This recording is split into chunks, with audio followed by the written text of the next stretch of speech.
So getting back to arbitrage here, which we defined before as buying a product at one price, one low price, and then selling it in a different store or on a different website at a much higher price, and then keeping the difference as a profit.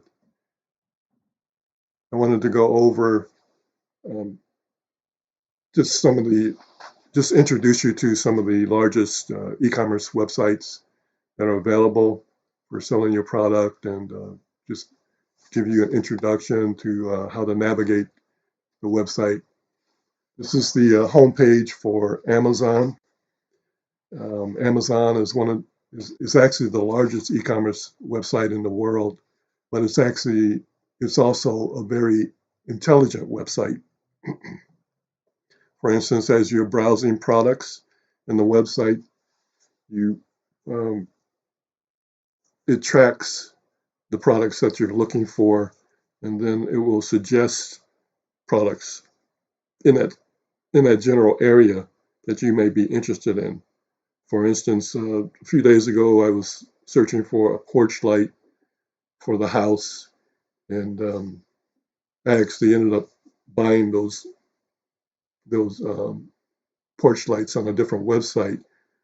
But even several days later, it's suggesting other porch lights, other lamps that I might be interested in. Okay, it has lists. And I'm just looking at this as a shopper now. It has lists such as wish lists, and with that, if you're searching for a product and you're not ready to buy it yet, you can save it to a wish list. Not only one wish list, but you can create wish lists with special names and then save the products in that wish list. And then they'll always be available to you, and they will even do things to promote. And as I said before, they will suggest products to you um, in those categories or those areas that you've already shown an interest in, and that helps boost sales for their website. Now, as a seller, there's several features of the Amazon website that you can take a look at. For one thing, is the number of feedbacks. The number of feedbacks gives you some indication of how many people have purchased that product before, and how many people are visiting that product or visiting that product description page, and also how many how young or how old, how long that product has been listed on Amazon. Some products have been on there for several years, and others are brand new. For example, here's one that has feedback of 91, meaning 91 people actually left the feedback for that product, and that's typically only a fraction of the number of people that have bought it. But then it says that item was listed on March 23rd of 2020. This one has a feedback of 80, and it was listed on December 22nd, 2018. So this product has been around for a while, but the number of feedbacks is relatively low, so that gives you an indication that it's not a real big seller on Amazon. Okay, so what I'll do is just search for something, and I pull it up. Toaster, very common item, and let's just see what happens. Typically, the products are presented to you in the order that are of the highest sales.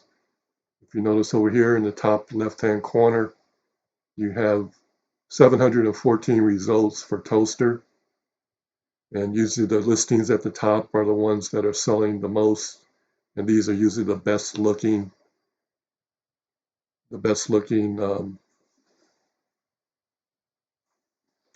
listings. The sellers of these products have made their sales page look really professional. One of the other things that you notice about feedback is the number of stars that it has.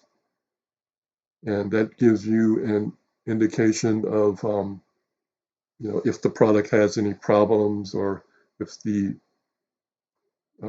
buyers had any difficulties using the products, or had reliability issues. It will break down very easily, and those kind of things.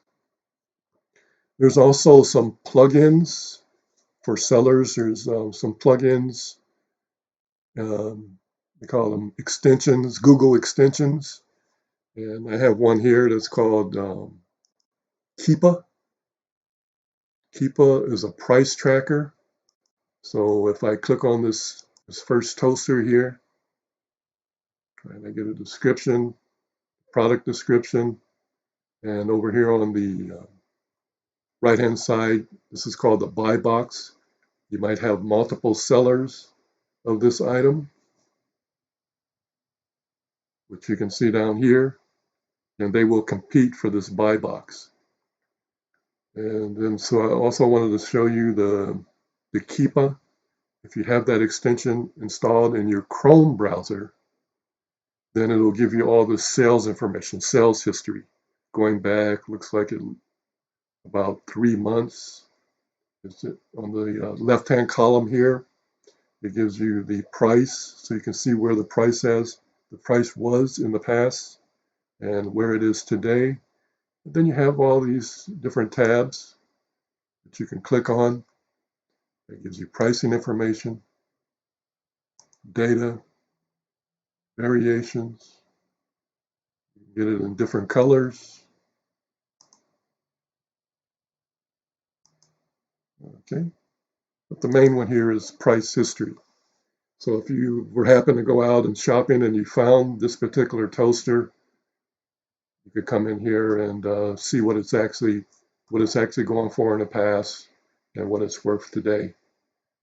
And then you can evaluate whether the price that's being offered in the store that you're shopping is worth making the purchase and listing it on Amazon or one of the other e-commerce websites.